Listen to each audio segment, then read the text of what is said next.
Hi, hello everyone. It is Friday here in Chattanooga, Tennessee, Friday evening, and we are a few hours away from the 2023 Australian Open's Women's Final. Featuring today's final, we have Aryna Sabalenka from Belarus. She's ranked number 5, taking on Elena Rybakina from Kazakhstan, and she's ranked number 22 in the world. So I just wanted to talk to you guys about each player and also share with you my pick as to who is going to win the tournament. Okay, let me start with Rybakina. I had a chance to watch some of the highlights of her previous matches. I also was able to find some great footage on YouTube of her practicing. Something that really stands out about her game is her big serve, and she is an all-around player, meaning she plays from the baseline as well as the net with a nice smooth transition. She's a super smart player, and she'll play the percentage to her advantage.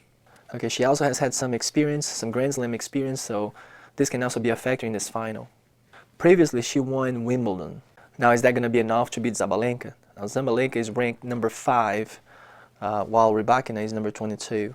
But Sabalenka is super interesting because one thing that stands out if you follow her career is her serve.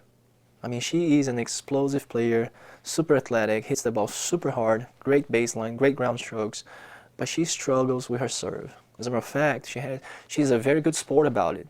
She calls herself the queen of double faults.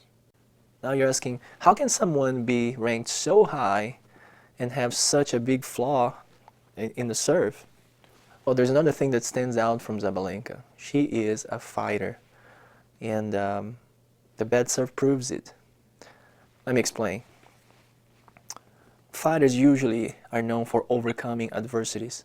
Well, she's not supposed to be having the results that she has with the serve that she currently has, but she has found ways to win without her serve, and that makes her very dangerous. She would make up for perhaps not having the best serve or having some bad games by focusing in breaking the opponent's serve, for example. So she's super dangerous when playing the match. Well, there's another player that just so happens to be in the final on the men's draw, and that's Novak Djokovic. If you look back in history, he has had a time in his career where he was struggling with his serve, and in 2018 he even had to go through an elbow surgery because of that.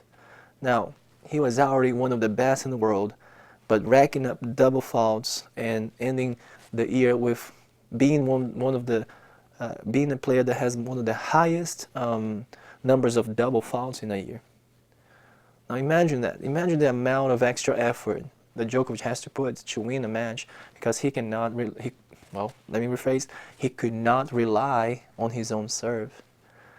So that's a fighter in the making, overcoming adversity, find ways to win, using strategy, focusing on other areas, and tackling the opponent's weaknesses. So that makes her very dangerous. Okay, let me just tell you who do I think is going to win this match. And I truly believe that the winner of this year's Australian Open is going to be Elena Rybakina.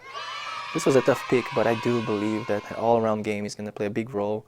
And the fact that she was more battle-tested than Sabalenka, I mean, her draw was crazy. She had to beat some tough opponents, including current number 1 in the world, Iga Swiatek.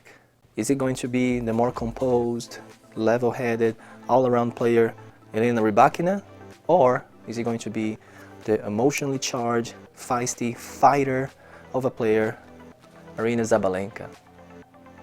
Let me know in the comments down below who you're going to pick as the winner for tonight's game.